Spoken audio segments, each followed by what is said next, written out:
जय हिंद साथियों, जय हिंद विद्यार्थियों। मैं मनीषा शर्मा। मेरे चैनल का नाम है study IQ 140 with Manisha Sharma.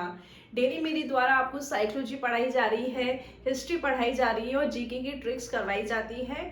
अभी हमने साइकोलॉजी पढ़ेंगे। साइकोलॉजी में हमारी फर्स्ट यूनिट हो चुकी है शिक्षा मनोविज्ञान, है ना। और फिर हमने बाल विकास स्टार्ट कर लिया है। बाल विकास में हमने अभिवृद्धि और विकास की परिभाषा, अंतर, बाल विकास के सिद्धांत देख लिए हैं। अब हम देखेंगे कि बाल विकास को प्रभावित करने वाले कारक। आपको पता है बाल विकास को जो सबसे ज्यादा जो प्रभावित करता है वो है आपके वंशानुक्रम या वातावरण। तो हम आज देखेंगे बाल विकास को प्रभावित करने वाले कारक।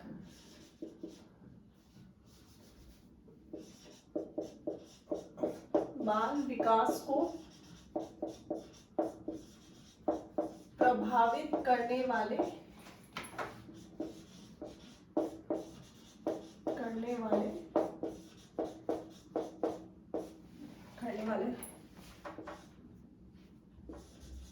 कारक।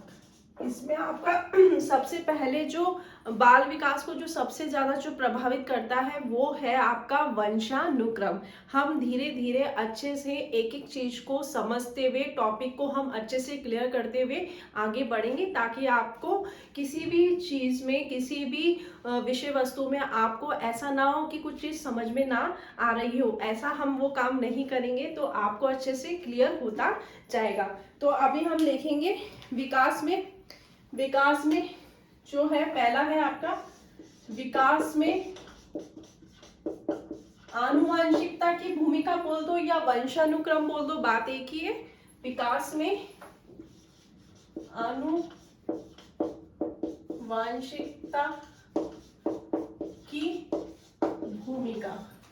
ठीक है साथियों, आप अपने अच्छे से नोट्स भी बनाते जाना, क्योंकि ये आपके फर्स्ट ग्रेड, सेकंड ग्रेड और आपके थर्ड ग्रेड और आपकी जितने भी टीचिंग से रिलेटेड जितने भी एग्जाम है उसके लिए बहुत ही इंपॉर्टेंट टॉपिक है। इस टॉपिक में से बहुत सारे क्वेश्चंस पूछ लिए जाते हैं और हर टॉपिक में से इसमें से क्वेश्चंस पूछ लिए जाते हैं। तो हम देखेंगे कि विकास में आनुवंशिकता की जो भूमिका है इसमें से किस टाइप के क्वेश्चंस बनते हैं।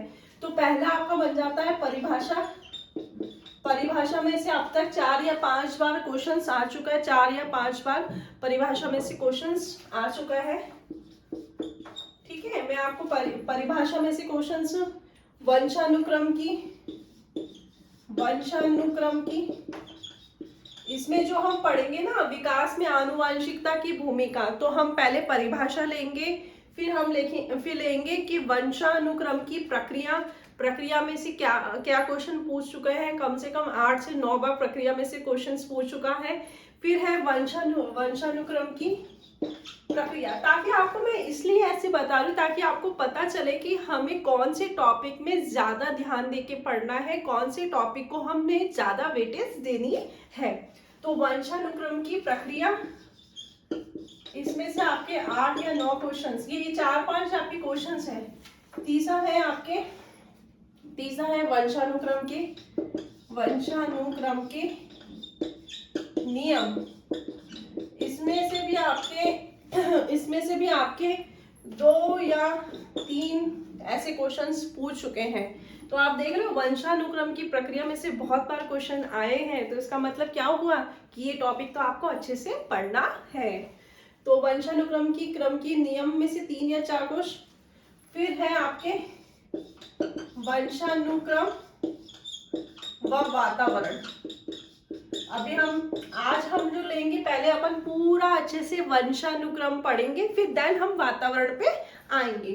तो वंशानुक्रम और वातावरण में से लगभग 4 क्वेश्चन आए हैं। तो आप इस चीज का ध्यान में रखना, ताकि आपको पता हो कि ये टॉपिक वास्तव में वेरी इंपॉर्टेंट है। कभी कभार क्या होता है कि जब हमारे पास सिलेबस बहुत ज्यादा होता है ना, तो हम अंतिम टाइम पे जब होता है रिवीजन, तो हम क्या पन्ने पलटाते रहते हैं। तो फिर हम क्या सोचते हैं, मतलब सारी चीजें पढ़नी नहीं होती है। सिलेक्शन लेने का तरीका ये होता है कि कौन सी चीज इंपॉर्टेंट होती है, कौन सी विषय वस्तु में से हमेशा क्वेश्चंस उठते हैं, तो उस पे हमें ध्यान देते हुए पढ़ना होता है। तो एक बार आप इसका स्क्रीनशॉट ले लीजिए, फिर हम परिभाषाओं पे आएंगे। मतलब आपकी जो आनुवांशिक है, वंशानुक्रम है, उसकी जो परिभाषा है उस पे हम आएंगे। ठीक है साथियों, आप एक बार इसका स्क्रीनशॉट ले लेंगे।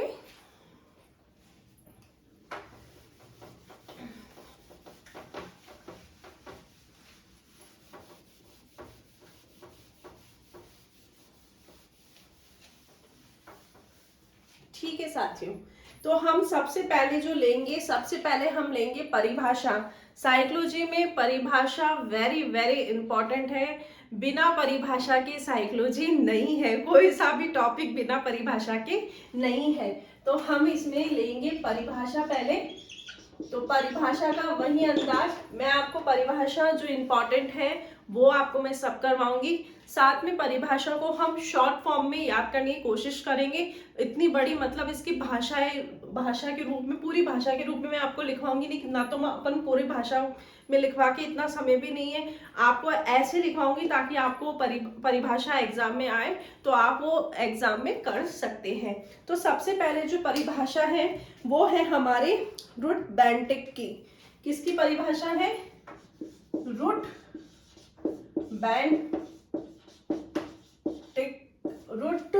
बेंटिक की है।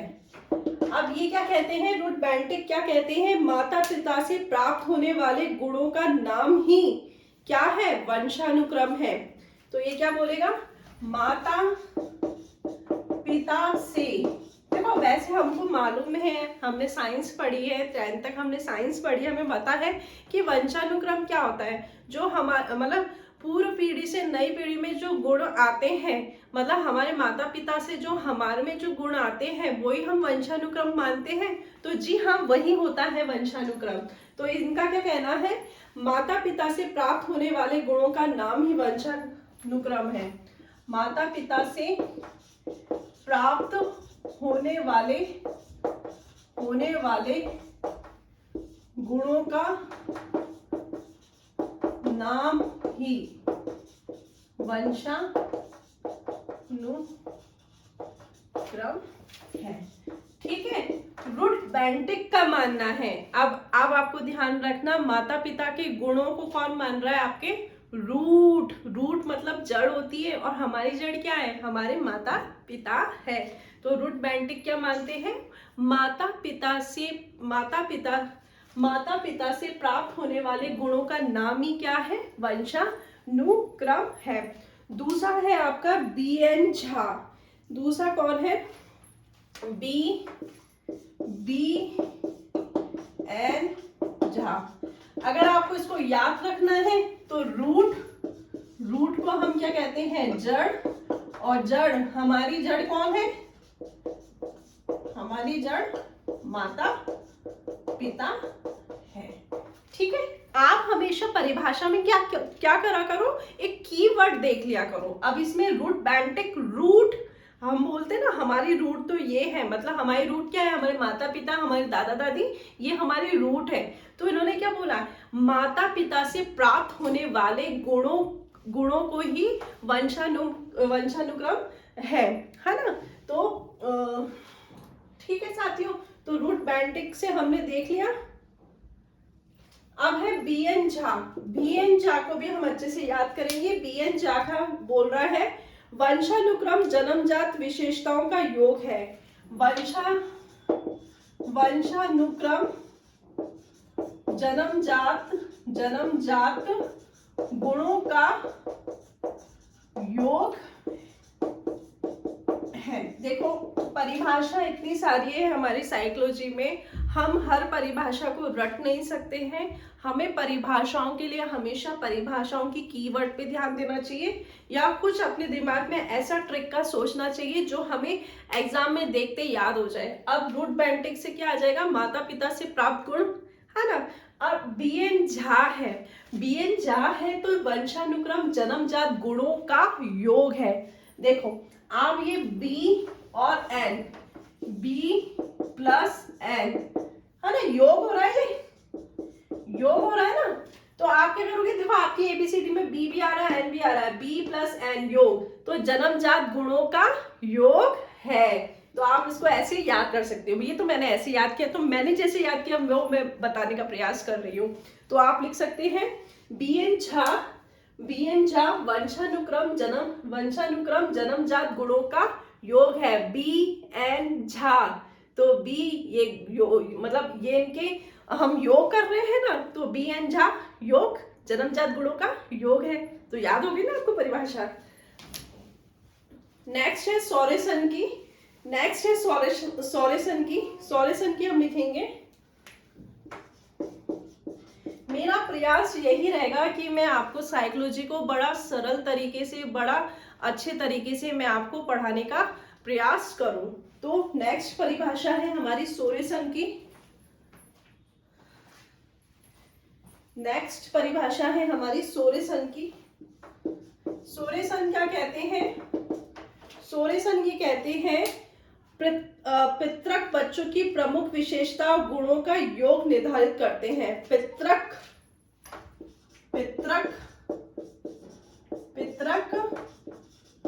बच्चों की प्रमुख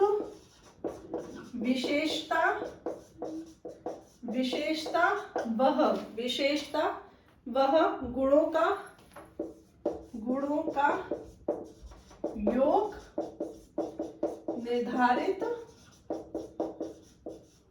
करते हैं। देखो सॉरेसन से पीछे सन आ रहा है, इनके सन आ रहा है आपके, है ना। पितृक बच्चों की प्रमुख विशेषता और गुणों का योग निर्धारित करते हैं। तो आप सन, पिता और सन, इसमें आप याद करो पितृक मतलब पिता, पितृक मतलब पिता पक्ष से ही होता है आपके। तो सन से आप याद करो पितृक या बच्चे। देखो ये तो मैं मेरे तरीके से याद करा रही हूँ, आपका तरीका भी कुछ भी हो सकता है। तो हमने 3 परिभाषा देखी, जिसमें हम देख रहे हैं बाल विकास को जो प्रभावित करने वाले कारक हैं, जिसमें आपका वंशानुक्रम या आनुवांशिक जो भूमिका होती है वो हम देख रहे हैं। पहले हम देख रहे हैं विकास में आनुवांशिकता की जो भूमिका है, जिसमें हम परिभाषा देख रहे हैं वंशानुक्रम की जो परिभाषा है, जिसमें हमने रुथ बेंटिक की देखी। रुथ बेंटिक क्या कहता है? माता पिता से प्राप्त होने वाला गुणों का नाम ही क्या है? वंशानुक्रम है। इसको मैंने याद करवाया, रुथ बेंटिक। रुथ मतलब जड़, और हमारी जड़ क्या है? हमारे माता पिता। बी एन झा वंशानुक्रम जन्मजात गुणों का योग है। मैंने इसको याद करवाने का तरीका क्या बताया था? बी प्लस एन प्लस झा मतलब योग हो रहा है, तो वंशानुक्रम जन्मजात गुणों का योग है। अब सॉरेसन की परिभाषा याद करवाइए मैंने आपको। सॉरेसन, पीछे सन आ रहा है ना। तो पृथक बच्चों की प्रमुख विशेषता वह गुणों का योग निर्धारित करती है। तो पितृक और बच्चे, और इसकी सॉरेसन में ये सन आ रहा है, तो ये क्या सॉरेसन की परिभाषा है। एक बार आप इसका स्क्रीनशॉट ले लीजिए, फिर उसके बाद हम और परिभाषा देखते हैं।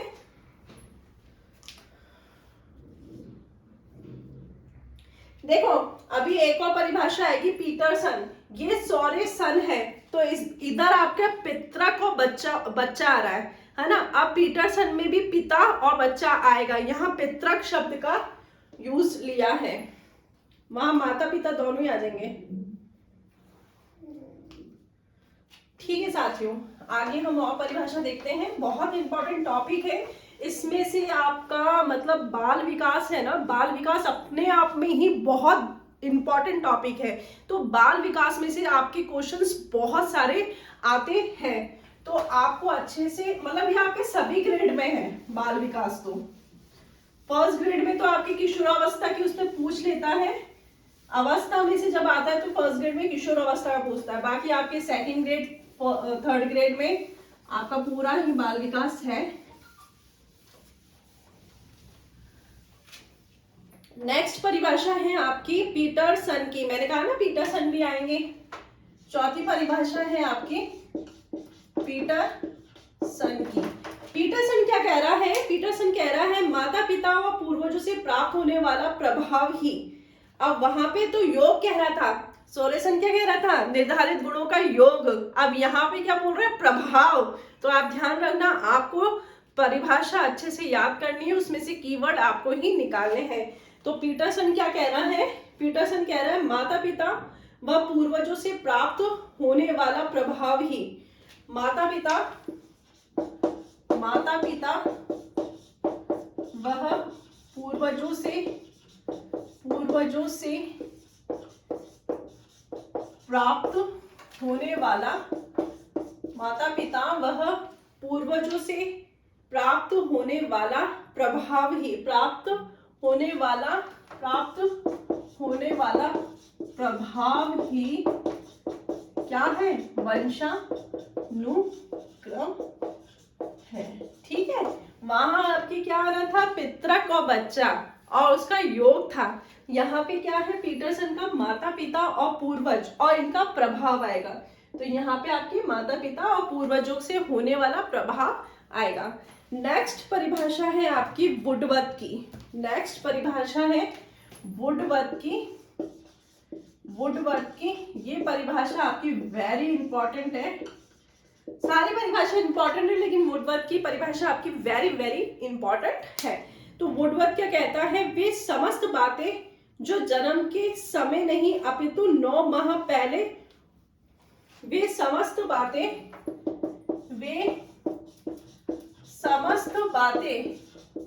वुडवर्थ क्या कह रहा है? वे समस्त बातें जो जन्म के समय नहीं वे समस्त बातें जो जन्म के समय नहीं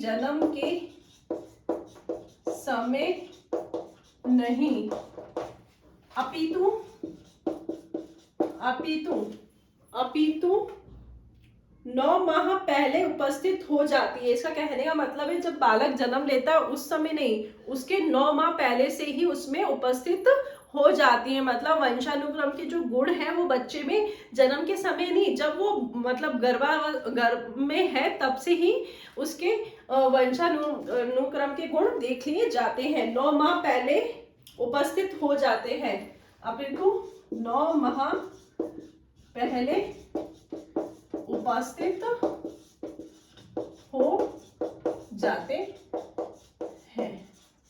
ठीक है साथियों, ये थी आपकी वुडवर्थ की परिभाषा। वुडवर्थ क्या कह रहा है? जन्म के समय नहीं, 9 माह पहले। तो वुडवर्थ याद हो गया आपको। फिर है हरलॉक की परिभाषा। फिर है आपकी हरलॉक की। हरलॉक क्या कहती है? ये कहती है, ध्यान रखना, ये आपकी कहती है वंशानुक्रम में गर्भाधान के समय जो विशेषता होती है उसे ना घटाया जा सकता है और ना ही जोड़ा जा सकता है। आपकी हरलॉक कहती है वंशानुक्रम में जब गर्भाधान के समय जो आपके जो गुण आते हैं ना तो उनको घटाया जा सकता है ना ही उसको बढ़ाया जा सकता है। तो ये क्या कहती है? वंशानुक्रम में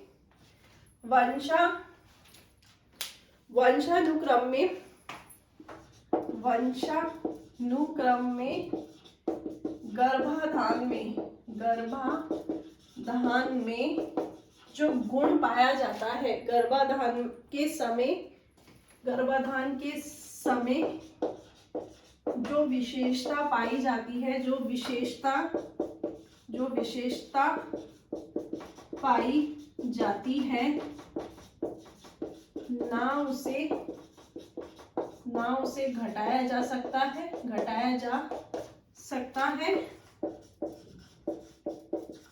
और ना ही बढ़ाया जा सकता है। ठीक है साथियों, ये थी आपकी हरलॉक। हरलॉक कहती है वंशानुक्रम में गर्भाधान के समय जो विशेषता होती है ना उसे बढ़ाया जा सकता है ना ही उसको घटाया जा सकता है। तो एक बार आप इसका पूरे का स्क्रीनशॉट ले लेंगे। एक बार आप इसका पूरे का स्क्रीनशॉट ले लोगे।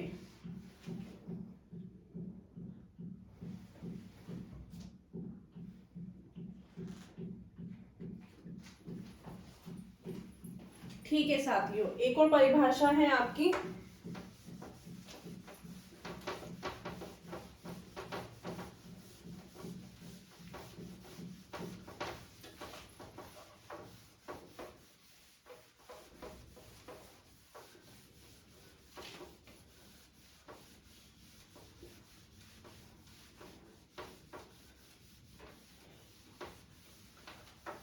एक और परिभाषा है आपकी जेम्स ट्रेवर की, वो परिभाषा हम लिखेंगे।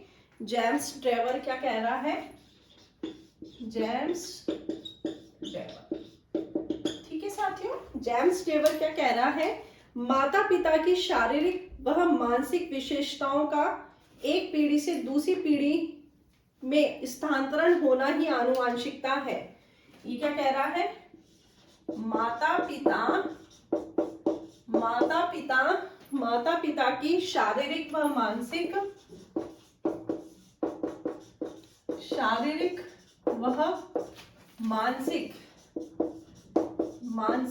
माता पिता की शारीरिक व मानसिक विशेषताओं का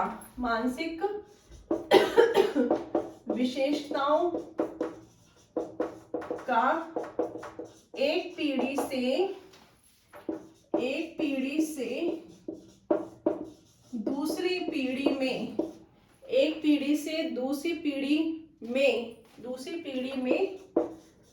स्थानांतरण होना,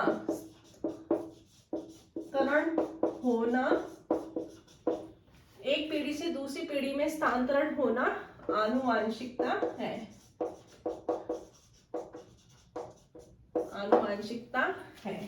तो ये आप कैसे ध्यान कर रखोगे, जेम्स ट्रेवर से ड्राइवर, और ड्राइवर क्या कह रहा है, कर रहा है एक स्थान से दूसरे स्थान में क्या कर रहा है, परिवर्तन कर रहा है। तो आप इसको ऐसे याद कर लोगे। जेम्स ट्रेवर की परिभाषा है, माता पिता के शारीरिक और मानसिक विशेषताओं का एक पीढ़ी से दूसरी पीढ़ी में स्थानांतरण होना ही क्या है, आपके आनुवंशिक है।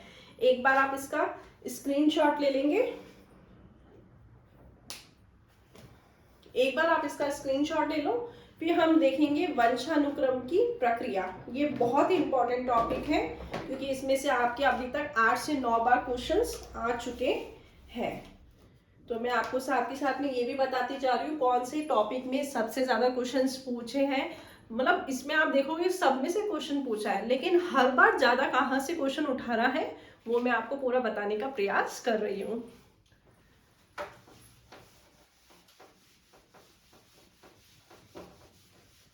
नेक्स्ट टॉपिक है, इसी में हम देखेंगे वंशानुक्रम की प्रक्रिया। अभी हमने परिभाषा देखी, परिभाषा में से आपके 3 या 4 क्वेश्चंस आ ही जाते हैं, परिभाषा को हम छोड़ नहीं सकते हैं।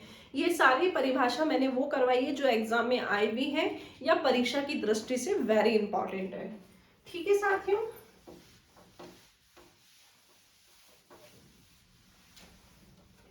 हम देखेंगे अब वंशानुक्रम की प्रक्रिया, वेरी इंपॉर्टेंट, वंशानुक्रम की प्रक्रिया। इसमें से आपके 8 या 9 बार क्वेश्चंस आए, वेरी वेरी इंपॉर्टेंट है, इस टॉपिक को आपको छोड़ना नहीं है। अब इसके अंदर क्या है, आपके मातृकोश प्लस पितृकोश,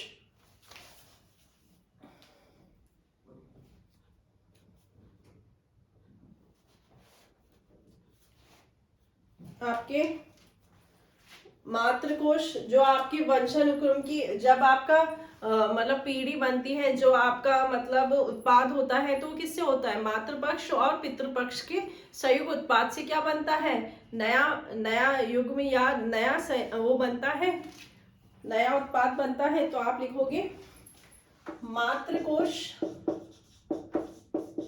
प्लस पितृकोश, इनके संयुक्त उत्पाद से बनता है। आपको पता है 23 युग्म जोड़ी इसके और 23 युग्म इसके, ये क्या है आपके कौरसों में, आपके इससे ही बनते हैं हम, तो ये 46 आ जाएगा। तो ये कितना है, ये 23 प्लस 23। अब इसके अंदर 23 गुणसूत्र मात्र के होते हैं, 23 गुणसूत्र आपके पिता के होते हैं। तो संयुक्त गुणसूत्र कितने हो जाएंगे आपके 46। तो 46 क्या है आपके गुण सूत्र है। ये आपके ना मतलब नेट पात्रता में बहुत बार क्वेश्चंस पूछ लिए जाते हैं। तो 46 तो आपके टोटल गुणसूत्र होते हैं, 23 जिसमें माता के होते हैं, 23 आपके पिता के होते हैं। अब 46 से एक कम 45 या 47 होने पे क्या उसमें पाया जाता है हम ये देख लेंगे। जैसे 46 आपकी टोटल है, 45 गुणसूत्र और आपके 47 गुणसूत्र।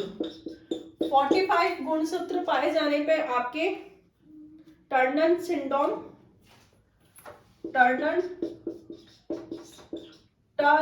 सिंड्रोम, ठीक है, ये टर्नर सिंड्रोम जो होती है वो आपके लड़की में पाया जाता है। 45 गुणसूत्र आपके टर्नर सिंड्रोम आपके लड़कियों में पाया जाता है, लड़की में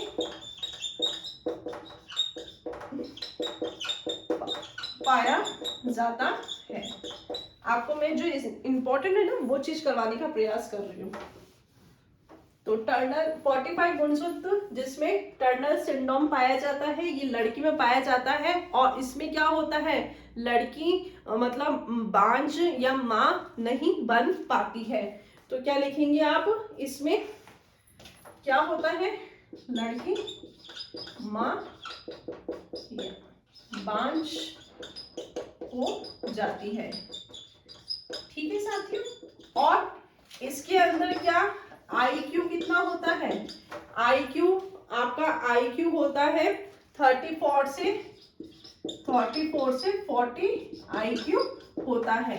देखो हम पढ़ रहे हैं वंशानुक्रम की प्रक्रिया। आपको पता है जब एक पीढ़ी से दूसरी पीढ़ी का उत्पन्न होता है वो आपके मातृ और पिता के संयुक्त उत्पाद से होता है। आपके मातृ में 23 गुणसूत्र होते हैं और पितृ में आपके भी 23 होते हैं। दोनों को मिला के आपके 46 गुणसूत्र होते हैं। अगर 46 गुणसूत्र में अगर 45 गुणसूत्र आ जाते हैं तो उस स्थिति में क्या कंडीशन होती है वो मैं आपको बता रही हूँ। 45 गुणसूत्र आने पर आपके टर्नर सिंड्रोम हो जाता है और ये टर्नर सिंड्रोम आपकी लड़कियों में पाया जाता है। उनकी जो बुद्धि लब्धि होती है वो आपकी 34 से 40 IQ हो जाता है और उनमें क्या होता है, तो उनमें मां नहीं बन पाती या बांझ की स्थिति पैदा हो जाती है। तो एक बार आप इसका स्क्रीनशॉट ले लो।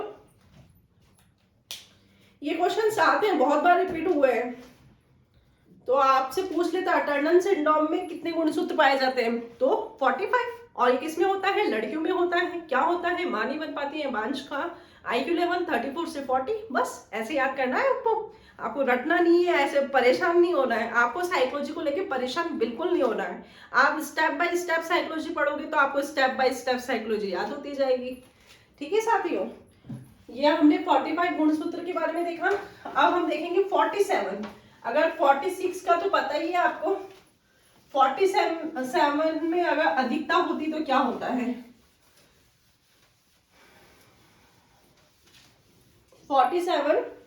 47 में हम डाउन सिंड्रोम कहते हैं। 47 गुणसूत्र होता है तो हम इसको डाउन सिंड्रोम, इसमें आपको पता है डाउन सिंड्रोम कहते हैं, इसमें मंगलोलिज्म बालक पाए जाते हैं। डाउन सिंड्रोम इसमें मंगलोलिज्म, जैसे मंगोल जैसे बालक दिखते हैं, तो इसमें बालक कैसे पाए जाएंगे, आपके मंगो बालक। और ये मंगोल जैसे बालक दिखते हैं। आपको तो ये पता होना चाहिए डाउन सिंड्रोम में कितने गुणसूत्र, 47। टर्नर सिंड्रोम में आपके 45, 46 तो आपके मातृ और पितृ के जो संयुक्त उत्पाद होते हैं वो 46 होते हैं, ठीक है। अब इसमें से क्वेश्चन पूछता है और कम से कम 8-9 बार अब तक क्वेश्चन पूछ चुका है, इसलिए मैं आपको बता रही हूँ ये इंपॉर्टेंट है। तो आपके 47 में इनकी जो बुद्धि लब्धि होती है, इनकी जो IQ होता है, इनका जो IQ होता है वो आपके 25 से 50 IQ होता है। ये आपसे पूछ सकते हैं, परीक्षा की दृष्टि से मैंने आपको बता दिया है। एक बार आप इसका स्क्रीनशॉट ले लेंगे, फिर आगे बताती हूँ। क्लाइकिन-फिल्डर सिंड्रोम नेक्स्ट है आपका। एक और मार्कर चेंज कर लेती ताकि नेक्स्ट है आपका Klinefelter syndrome. Filter syndrome, Klinefelter syndrome. इसके अंदर कैसा गुणसूत्र पाया जाता है आपका XXY। तो ये क्या होता है, अप्रजाई। इसके अंदर XXY गुणसूत्र पाया जाता है, XXY गुणसूत्र, ये अप्रजाई होता है, अप्रजाई, अप्रजाई होता है, ये अप्रजाई होता है। जैसे हम कह दें कि ये जो XXY गुणसूत्र होता है अप्रजाई होता है, इसे हम क्लाइन फिल्टर सिंड्रोम कहते हैं। जैसे आपके किन्नर होते हैं, तो इसमें कौन आ जाएंगे, आपके किन्नर आ जाते हैं। ठीक है साथियों, एक बार आप इसका स्क्रीनशॉट ले लो, फिर मैं आगे आपको और बताती हूँ। ये कौन से हैं, इसमें इनमें XXY पाया जाता है। ध्यान रखना अभी XYY भी आएगा।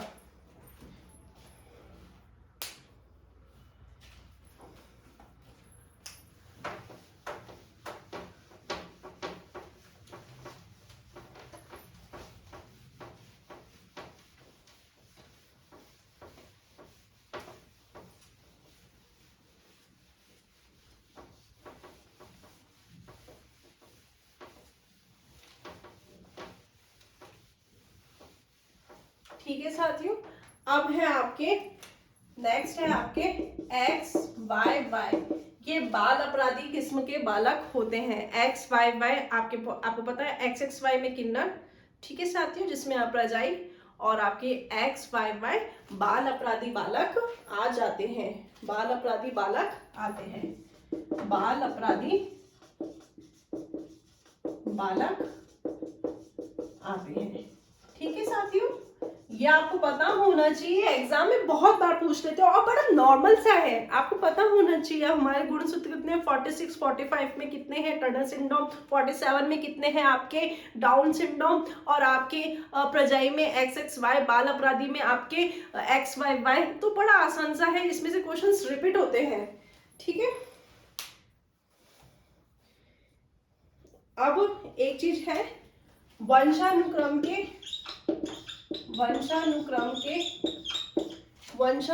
में वाहक या मूल इकाई, ये इसमें से ही पूछा हुआ क्वेश्चन है, इंपॉर्टेंट है। आपको पता है वंशानुक्रम में मूल इकाई क्या किसे माना जाता है, आपके जीन्स को माना जाता है। तो क्या आ जाएगी इसमें, जीन्स आ जाएंगे आपके, जीन्स जिसे पिन भी कहते हैं, पिन। ठीक है, ये आपके जीन्स दो प्रकार के होते हैं, जीन्स आपके दो प्रकार के होते हैं। एक होते हैं आपके होमोलोग,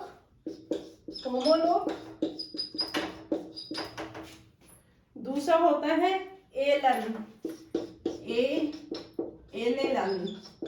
ठीक है, ये आपके होते हैं होमोलोग, आपके समान प्रकृति के होते हैं, समान प्रकृति के, और आपके ये होते हैं असमान प्रकृति के। ये तो मैं आपको बता रही हूँ, बाकी आपसे बस यही पूछता है कि आपके वंशानुक्रम में मूल इकाई क्या है, जीन्स को दो प्रकार के होते हैं, आपके होमोलोग, दूसरा एलन। तो होमोलोग क्या होते हैं, समान प्रकृति के, एलन क्या होते हैं, असमान प्रकृति के। ये मैं आपको एक स्टेप आगे बता रही हूँ। अब है इसमें ही आपके लिपिन कोट। ठीक है साथियों, एक बार आप इसका स्क्रीनशॉट ले लेंगे, एक बार आप इसका स्क्रीनशॉट ले लो।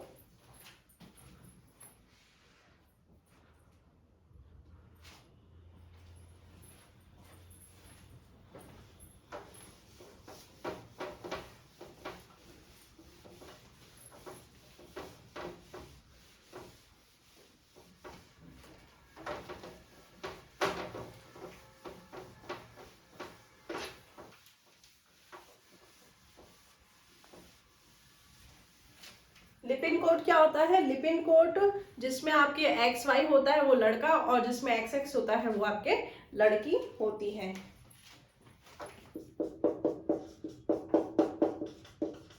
साइकोलॉजी के वर्ड है, आपको पता होना चाहिए है। एक्स वाई, एक्स वाई आपके लड़का और एक्स एक्स आपकी लड़की होती है। ये आपकी एक्स आपका बड़ा होता है और वाई हमेशा छोटा होता है। एक्स बड़ा और वाई छोटा। ठीक है साथियों, ये तो हमने पढ़ा था आपके ये हमने देखा था आपके वंशानुक्रम की जो प्रक्रिया है, इसमें जो हमारे गुणसूत्र जीन्स आपके गुणसूत्र की कमी से वृद्धि से जो चीज होती है वो मैंने आपको बताया है। इसमें से बहुत बार क्वेश्चंस पूछ लिया जाता है और बड़ा छोटा सा टॉपिक है। अब हम देखेंगे आपके वंशानुक्रम के नियम, वंशानुक्रम के नियम। नेक्स्ट हम देखेंगे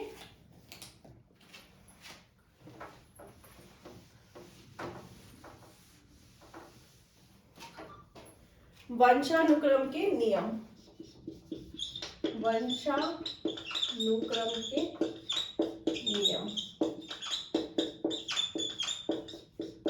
वेरी इंपॉर्टेंट टॉपिक है, इसमें से भी आपके 2 या 3 बार क्वेश्चन आ चुका है। सबसे पहले जो नियम देखेंगे वो हम देखेंगे बीज कोश की निरंतरता का नियम।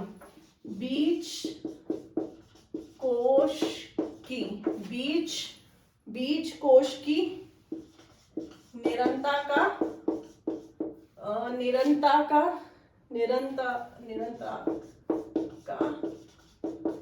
नियम। अब देखो ये बीज कोश की निरंतरता का नियम ये किसने दिया, इसके नाम से बीज कोश ने ये नियम दिया है। तो ये किसने दिया है, आपके बीज मैन ने नियम दिया है। हम देख रहे हैं वंशानुक्रम के नियम देख रहे हैं, वंशानुक्रम के नियम देख रहे हैं, जिसमें हम देख रहे हैं पहला बीज कोश की निरंतरता का नियम। ये नियम क्या कहता है, कोई भी जो आपका बीज होता है वो बदलता नहीं है, चाहे पीढ़ी में निरंतर मतलब आपके पीढ़ी दर आपकी बढ़ती जाए, लेकिन उसके अंदर जो गुण होता है वो कभी नहीं चेंज होता है। जैसे आप एक चूहे को लो, चूहे की आपने पूंछ काट दी, फिर दूसरे चूहे की जो दूसरा जन्म लिया उसकी भी काट दी, ऐसे आप तीसरे चौथे पांचवी सबकी चीज आप सबकी पूंछ काटते जाओ, लेकिन जब वो 12वें नंबर का जब वो चूहा पैदा होगा तो वो क्या है, उसकी पूंछ सहित पैदा होगा। तो कहने का क्या मतलब है, जो आपके जो बीज कोशीय जो गुण होते हैं वो कभी खत्म नहीं होते हैं, वो आपके चाहे कितनी ही पीढ़ियां आगे क्यों ना बढ़ जाए वो गुण आपके अंदर आते ही है। तो इसके अंदर हम लिखेंगे ये नियम कहता है, यह नियम कहता है, ये नियम कहता है कि बीज कोश कभी खत्म नहीं होता है। ये नियम कहता है,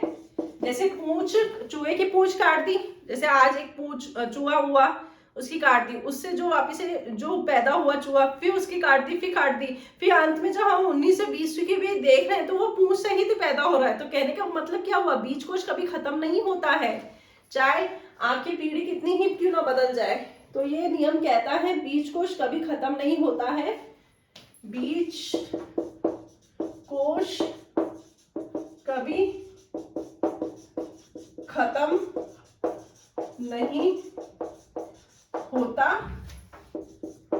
बीज कोश कभी खत्म नहीं होता है, बीज कोश पीढ़ी दर पीढ़ी चलता है, पीढ़ी दर पीढ़ी चलता है। ठीक है साथियों, आपको समझ में आया। इसमें हम लिख लेंगे जैसे चूहे की पूंछ काट दी, एग्जाम्पल लिख देना, चूहे की पूंछ काट दी, नए चूहे की पूंछ आती है। तो कहने का मतलब क्या हुआ, ये बीज कोश कभी समाप्त नहीं होता, आपको बिल्कुल समझ में आया होगा। ये बीज कोश की निरंतर का नियम है। ये किसने दिया था? बीचमैन ने दिया था। बीचमैन कहता है कि बीज कोश कभी खत्म नहीं होता है, नई पीढ़ी में भी वही गुण देखने को मिलेंगे जो आपकी पुरानी पीढ़ी में है। तो ये नियम कहता है बीज कोश कभी खत्म नहीं होता है, बीज कोश पीढ़ी दर पीढ़ी चलता है। जैसे चूहे की पूंछ, नया चूहा होगा तो वो पूंछ सहित ही पैदा होगा। तो आप एक बार इसका स्क्रीनशॉट ले लेंगे।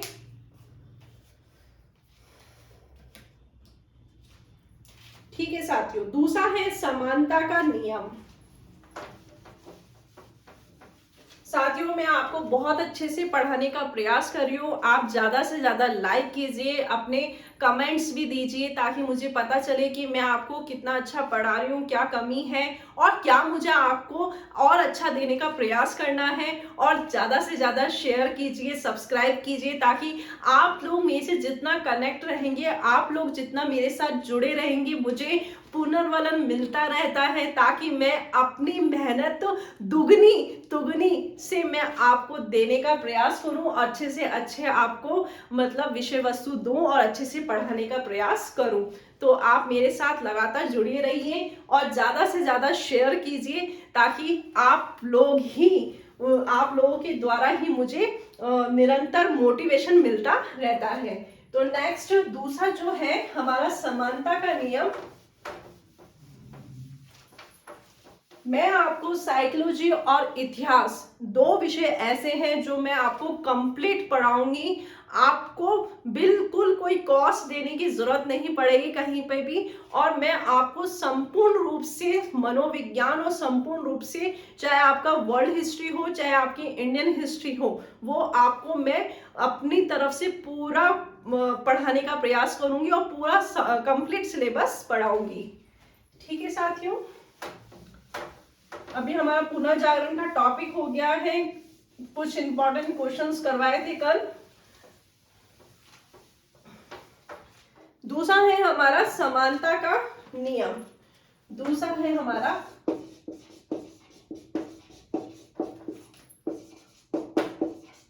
समानता का नियम। अब समानता का नियम किसने दिया? आपके सॉरेसन ने दिया। सॉरेसन ने दिया, सॉरेसन ने दिया और गार्डर्ड ने समर्थन किया। ठीक है साथियों, सॉरेसन ने तो ये दिया नियम और आपके गार्डर्ड ने इसका समर्थन किया। ठीक है साथियों, सॉरेसन ने ये नियम दिया और गार्डर्ड ने इसका समर्थन किया।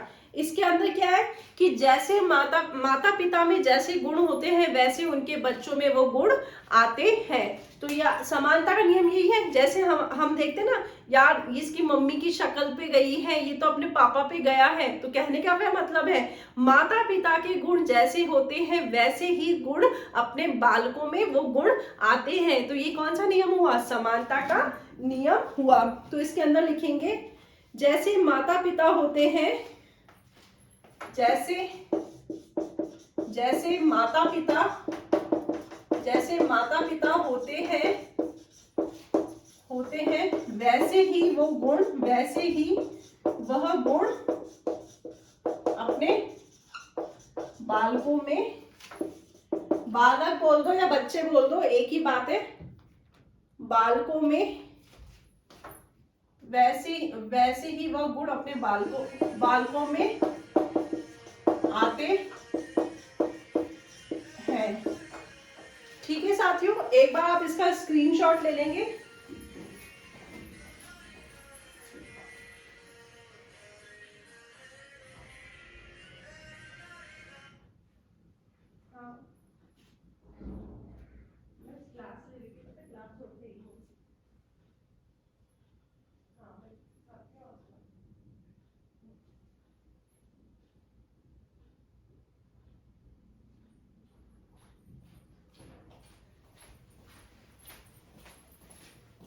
आप इसका स्क्रीनशॉट ले लेंगे। सॉरी, समानता का नियम ये दिया था आपके सॉरेसन ने, गार्डन ने इसका समर्थन किया। समानता का नियम क्या होता है? जैसे माता पिता होते हैं वैसे ही गुण आपके बालकों में आते हैं।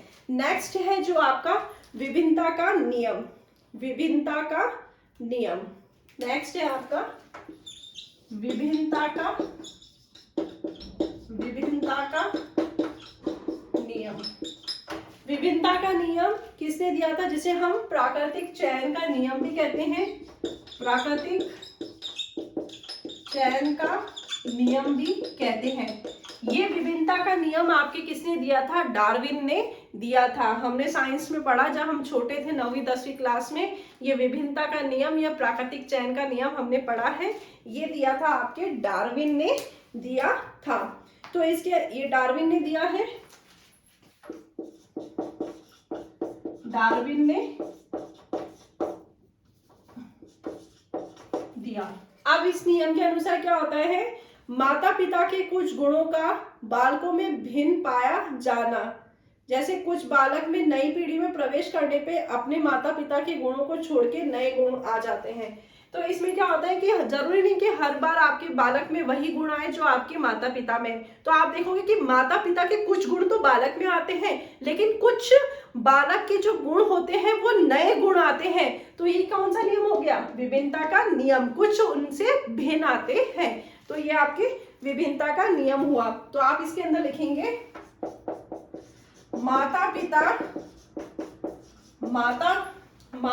के कुछ गुण, माता पिता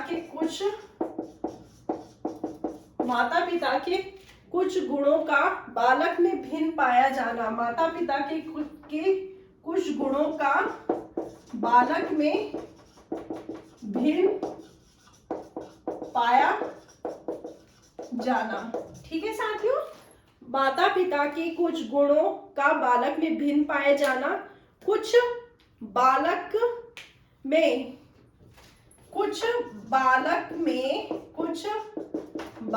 में आपके पास अच्छे से लिखा हुआ होगा तो आपको पढ़ने पे अच्छे से समझ में आ जाएगा। कुछ बालक में नई पीढ़ी में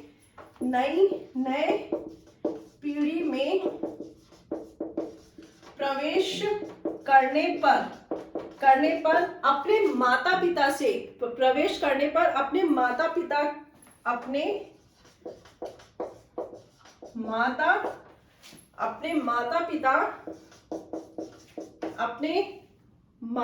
के गुणों को छोड़ के अपने माता पिता के गुणों को छोड़कर अपने माता पिता के गुणों को छोड़ के नए गुणों का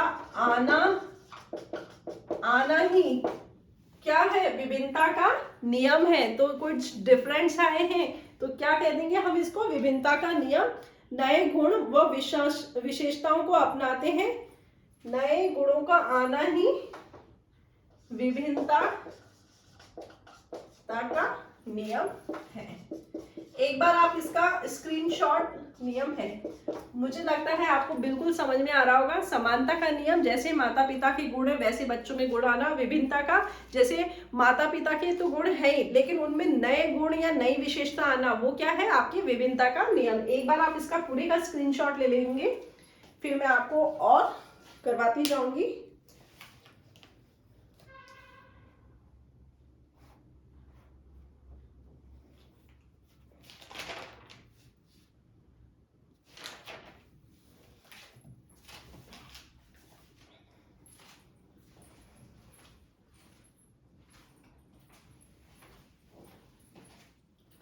ठीक है साथियों,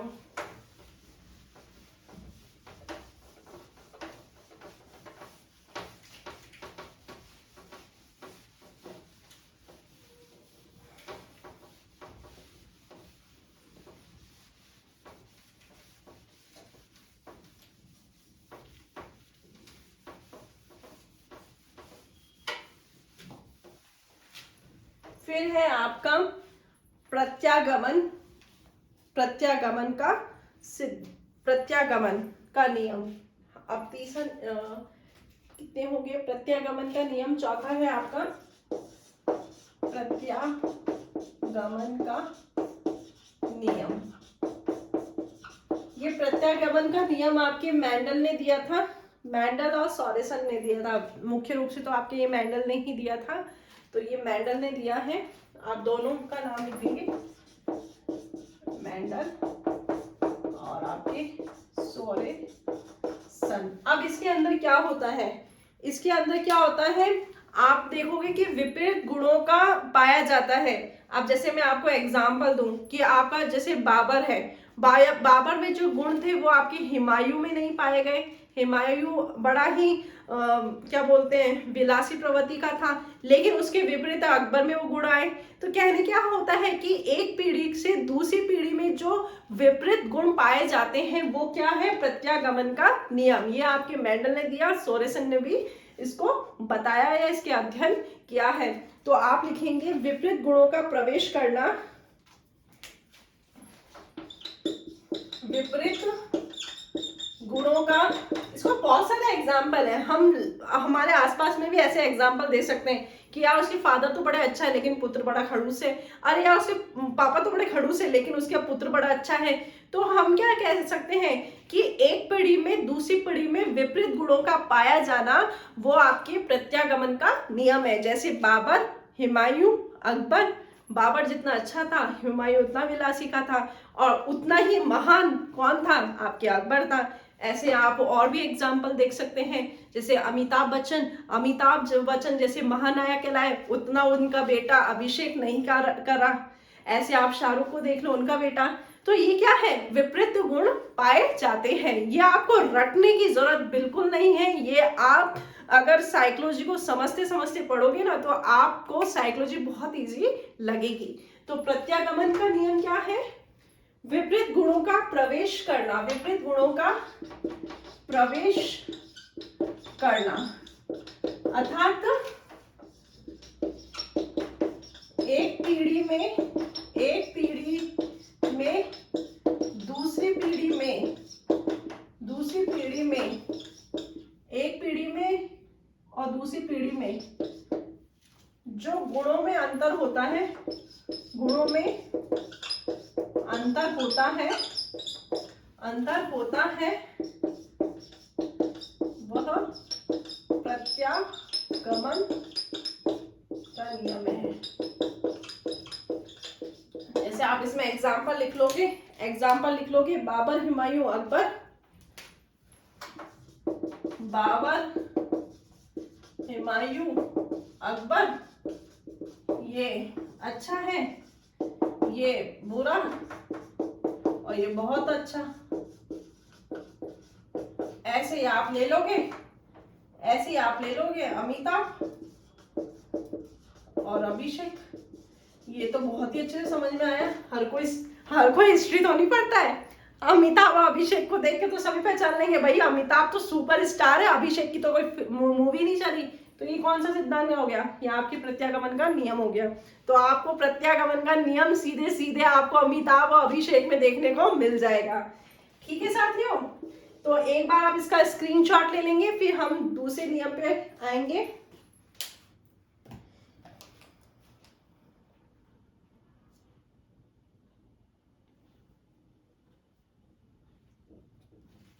ठीक है, नेक्स्ट है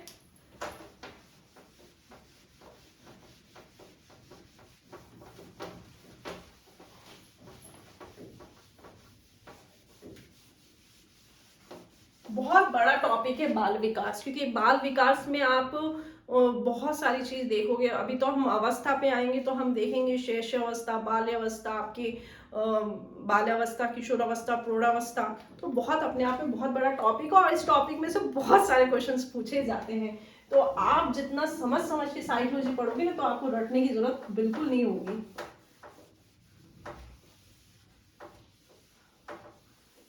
तो अब है आपका पांचवा, जो है आपका अर्जित गुणों के संक्रमण का नियम। पांचवा है अर्जित गुणों के संक्रमण का नियम।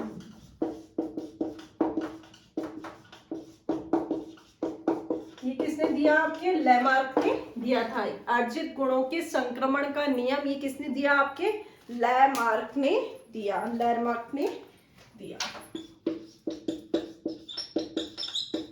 अब ये क्या होता है, इसमें क्या है, वो विशेषताएं जो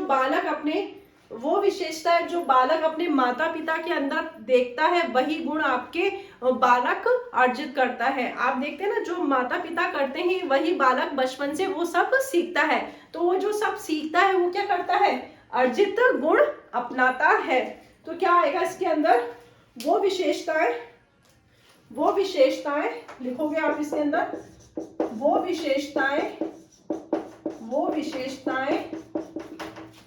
विशेषताएं जो बालक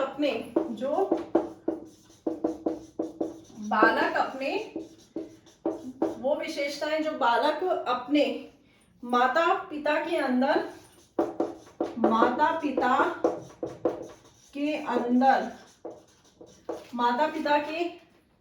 पाए जाने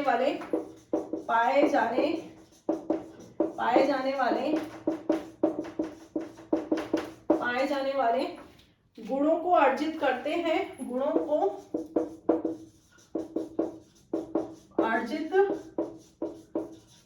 माता पिता के अंदर पाए जाने वाले गुणों को अर्जित करते हैं, वही गुण बालकों के आने वाली पीढ़ियों में भी पाया जाता है। अर्जित करते हैं वही गुण बालकों की आने वाली पीढ़ी में भी पाया जाता है। ठीक है साथियों, बालकों में आने वाली पीढ़ी में ही पाया जाता है, तो उसे हम अर्जित गुणों का संक्रमण का नियम कहलाता है। ये आप एक बार इसका स्क्रीनशॉट ले लेंगे।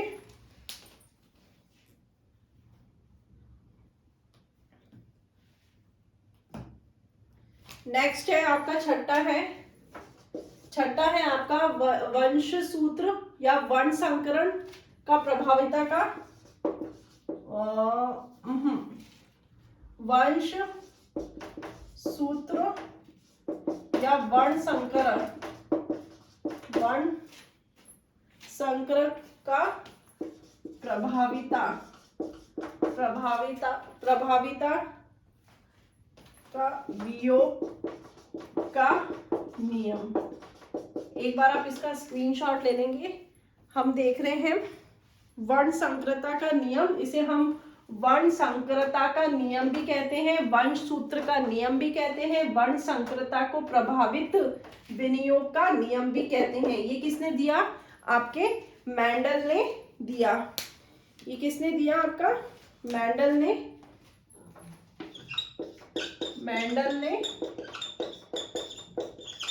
दिया।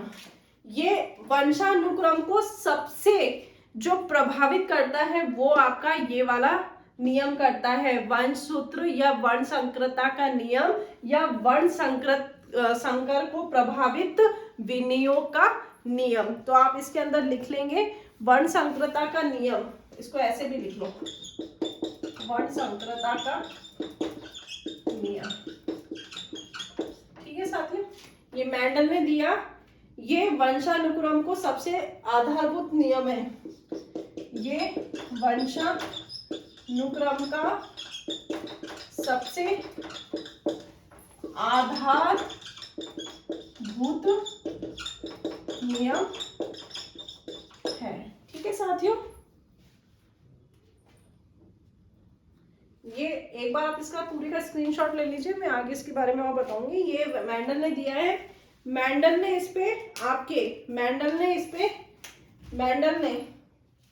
ठीक है, मैं इसको ऊपर लगा देती हूँ, इसका स्क्रीनशॉट ले लेंगे आप।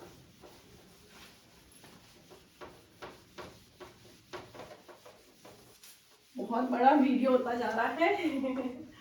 मेंडल ने इस पे मटर पे प्रयोग किया है, मटर पर प्रयोग किया है और काले वह सफेद चूहों पर प्रयोग किया है। ठीक है साथियों, मेंडल ने मटर पर प्रयोग किया है और काले और सफेद चूहों पर प्रयोग किया है। तो इसमें है कि कोई भी वर्णसंकर वस्तु अपने मौलिक स्वरूप के रूप में लौट आती है।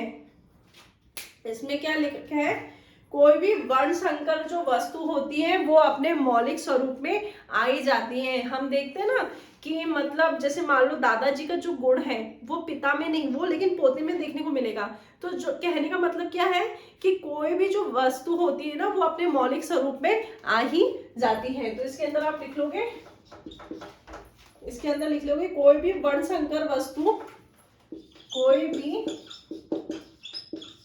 वर्ण संकर वस्तु, वर्ण संकर वस्तु अपने मौलिक स्वरूप में, अपने मौलिक स्वरूप में लौट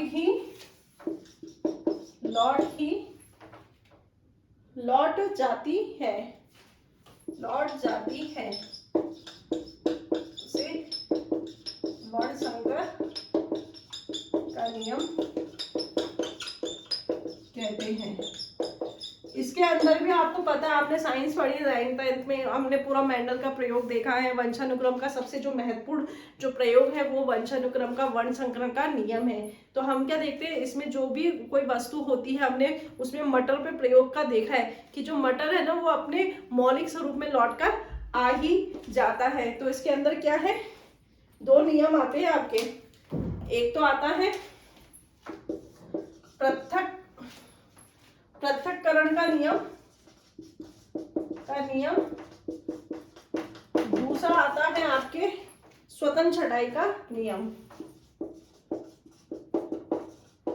छटाई का नियम। तो ये हमने देखा है छठा वंश सूत्र या वर्ण संकृत को प्रभावित वियोग का नियम या वर्ण संकृता का नियम। यह आपके मेंडल ने दिया। वंशानुक्रम का सबसे जो आधारभूत नियम है वो आपके वर्ण संकृता का नियम है। इसके अंदर क्या है, इसने मेंडल ने दो प्रयोग किया है, एक तो मटर पे, दूसरा है आपके काले और सफेद चूहों पर। तो इनका कहने का मतलब है कोई भी वर्ण संकर वस्तु जो होती है वो अपने मौलिक स्वरूप में आ ही जाती है। इसमें भी 2 प्रकार के इनके उपनियम है। पहला है आपका पृथक्करण का नियम, पृथक प्रयोग करेंगे तो आप देखोगे कि वो भी अपने मौलिक स्वरूप में आ जाती है। दूसरा है स्वतंत्र छटाई का नियम। तो ये एक बार आप इसका पूरे का स्क्रीनशॉट ले लेंगे।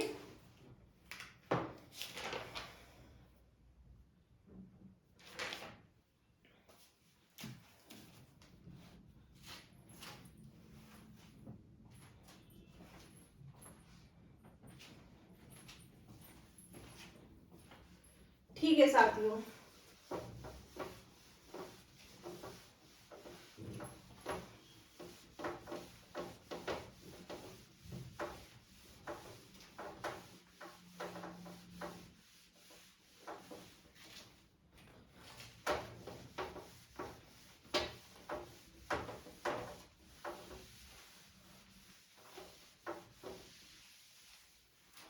फिर है आपका 7वां जो नियम है बायोमेट्रिक का सिद्धांत। आजकल बायोमेट्रिक भी आ गया है, अब सिद्धांत भी पढ़ लेते हैं। 7वां है आपके बायोमेट्रिक का सिद्धांत। ये किसने दिया था, आपके गाल्टन ने दिया। ठीक है साथियों, ये बायोमेट्रिक का सिद्धांत है, ये किसने दिया, गाल्टन ने दिया। गाल्टन ने क्या किया कि उन्होंने 977 परिवारों का अध्ययन किया। वो देखेगा, अब मैं आपको बताती हूँ आगे। ये गाल्टन ने आपके 977 परिवारों का अध्ययन किया। ठीक है, 977 परिवारों का अध्ययन किया। इन्होंने बताया कि इन्होंने अध्ययन करने पे देखा, अब परिवार का अध्ययन करेंगे तो उसमें देखेंगे दादा भी है, परदादा भी है, पापा भी है, पुत्र भी है। तो उन्होंने देखा जो इनके जो गुणों है ना, वो मतलब इनकी जो पीढ़ियों में जो गुणों में जो अंतर आया है वो घटता बढ़ता रहता है। तो बायोमेट्रिक का सिद्धांत क्या कहता है, पूर्वजों का प्रभाव घटते हुए पड़ता है। इन्होंने बताया पूर्वजों का प्रभाव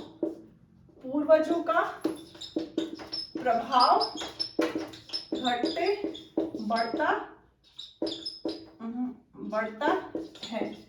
जैसे आप देखोगे, जैसे पुत्र है, पुत्र के गुण जो माता पिता के जो गुण है वो पुत्र में आते हैं, दादा का उससे कम, परदादा का उससे भी कम, और जो सरदादा अपने जितने भी दादा हैं उनका गुण हमारे में आपके घटता ही जाएगा। जो प्रेजेंट की जो पीढ़ी है वो आपके सरदादा जितने मतलब दादा के दादा, दादा के भी दादा, उनकी गुण आप में कम पाया जाता है। तो इनका कहने का मतलब ये है बायोमेट्रिक के सिद्धांत में क्या है कि पूर्वों का प्रभाव घटते घटते घटते हुए पड़ता है, सॉरी घटते हुए पड़ता है। जैसे कि अब हम इसको अच्छे से समझने का प्रयास करेंगे। माता पिता का जो गुण होता है, माता पिता का गुण, माता पिता का गुण आते हैं आपके 50% और 50%, ठीक है साथियों। और आपके दादा दादी का जो प्रभाव होता है, दादा दादी का प्रभाव या गुण, वो आपके आएंगे 25%, 25%। और आपके नाना नानी का प्रभाव, मतलब जो आपके दादा दादी का प्रभाव पड़ता है उतना नाना नानी का प्रभाव कम पड़ता है। नाना नानी का प्रभाव कितना आएगा, इसका आधा 12.5 और 12.5। तो मतलब कहने का मतलब क्या है कि पीढ़ियों पूर्वजों का जो प्रभाव है वो आपके घटते हुए पड़ता है। ये आपका बायोमेट्रिक का सिद्धांत है, किसने दिया, गाल्टन ने दिया। तो एक बार आप इसका स्क्रीनशॉट ले लेंगे।